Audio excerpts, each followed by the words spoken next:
Hello guys, আপনারা দেখতে পাচ্ছেন অরাল রিহাইড্রেশন সল্ট অর্থাৎ ওআরএস পাউডার। এই ওআরএস পাউডার কখন কখন খাবেন, এর কি কি উপকারিতা, এর বিষয়ে কিছু কথা বলবো, আপনারা শুনেন। প্রথমে আপনার শরীর যখন অসুস্থতা অনুভব হয়, প্রচুর ঘামবেন, শরীর থেকে কিছু পানি বের হয়, শরীরটা অসুস্থতা লাগে, তখন এই ইলেকট্রল পাউডার 1 লিটার পানির সাথে মিক্স করে খাবেন।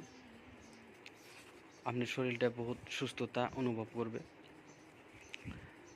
দ্বিতীয় নাম্বার, যখন ডিসেন্ট্রি, ডায়রিয়া হবে, লুজ মোশন হবে, বারবার পায়খানা হয়, পায়খানা করতে করতে আপনার শরীর অসুস্থতা হয়ে গেছে, শক্তি পাচ্ছেন না, তখন এই ইলেকট্রল পাউডারটা 1 লিটার পানির সাথে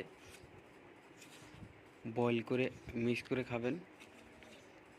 তখন আপনার শরীর কিছুটা পানির শূন্যতা দূর হবে।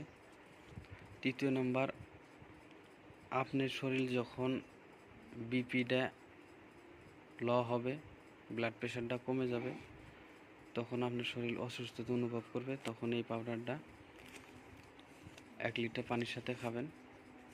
খাওয়ার পর আপনার শরীর সুস্থতা অনুভব করবে। এই ইলেকট্রোলের সেন্টটা বহুত ভালো, ফ্লাওয়ারিং এজেন্টটা বহুত সুন্দর, খাইতে টেস্টি। আপনাদের যখন দরকার হয় তখন খাবেন, আশা করি উপকার পাবেন।